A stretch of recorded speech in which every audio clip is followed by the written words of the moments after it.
We don't scout the box score around here. Here's why the production shouldn't scare you away from Shemar Stewart.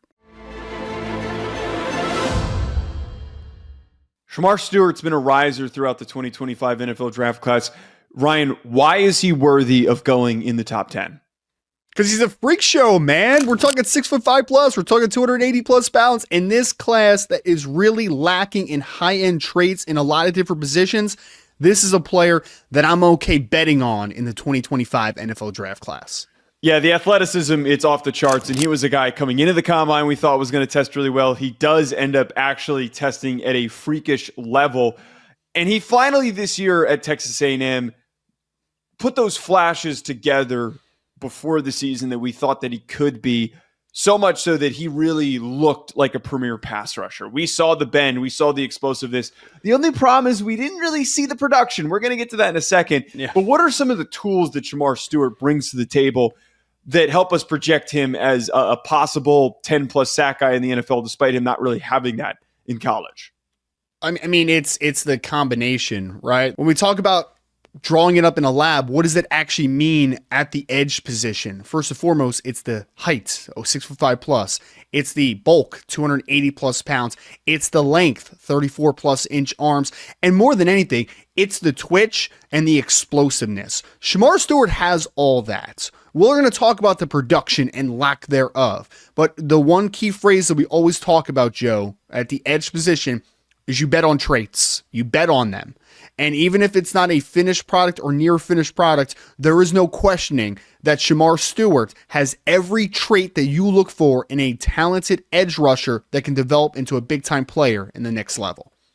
I 100% agree, Ryan, that he has everything that you're looking for, that like an NFL defensive coach is going to say, all right, we just need to work on a few things, and then eventually he's going to take that next step. I totally see that, and that's why I have him projected to go in the first round and why he's one of my higher graded edge rusher prospects, is that all of it combined, if you put together the perfect prospect, that's what Shemar Stewart is. You just got to help him improve his technique. But I look at this past year where he only registered 6 tackles for loss and only had 1.5 sacks. He has 4.5 sacks in his career at Texas A&M, being a former 5-star.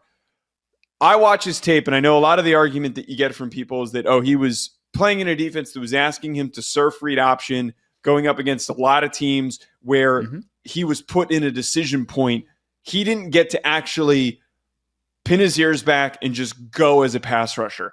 I still saw a player who's not good at disengaging from blockers. I saw a player that's got a limited pass rush moveset that's not really fully developed, partially because of the coaching turnover in his time at Texas A&M. And I also saw a guy that struggles to finish and attack quarterbacks when he does get there.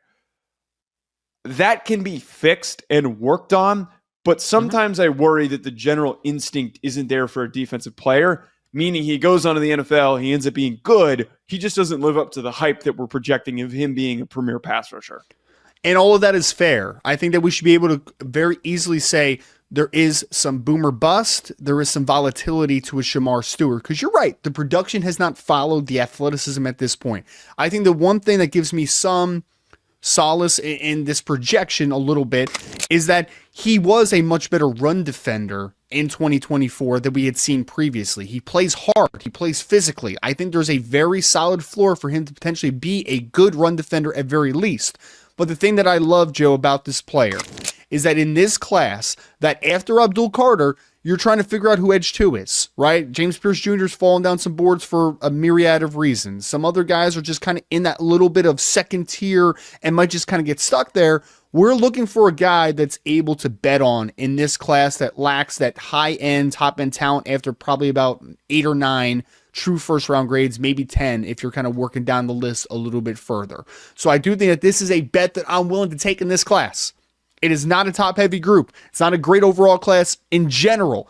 I'm okay with the team projecting with the Shemar Stewarts because there's some guys that can end up being good football players if they reach their ceilings, and there's other guys that have elite-level traits if they are able to touch that. It's now about Shemar Stewart getting in with the right coaching staff, the right defensive system, because that's the one thing that I will say that I actually agree with in your conversation against the points is that I do think that Texas A&M did not use him properly all the time. I think they asked him to play the point of attack. I don't think they let the chains off and let him loose all the time. I do think that there's a level up that we saw, and we saw it during the Senior Bowl, and I don't want to hyper-focus over 1 week of practice, but we did see when they just kind of let him go, he was pretty unblockable all week, right? So here's a massive projection without question, but I do think that Shemar Stewart in this particular class is a guy that I'm okay with betting on.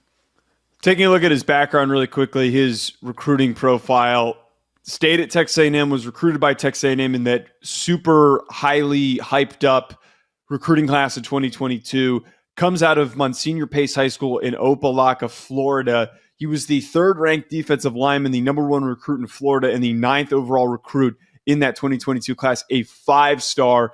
We knew right off the bat that coming in, this kid had a super high ceiling. We saw some progression, as I keep pointing out, not a total progression towards that ceiling, but he was once a super, super highly regarded kid coming into college football.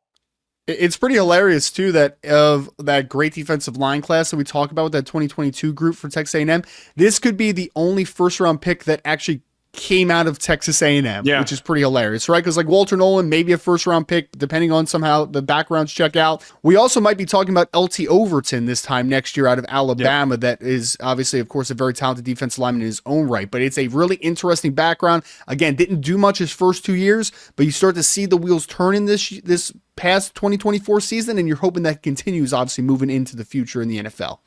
Wrapping us up with the pro comp as we do on all these videos. His combine numbers were insane. 6'5", 267, 34 and 1/8 inch arms. He runs a 4.59. We like the idea of Jason Pierre-Paul, the once super dominant pass rusher for the New York Giants. And I like that because Jason Pierre-Paul coming out of South Florida was not overly productive. There was a little bit of projection and improvement that needed to be had.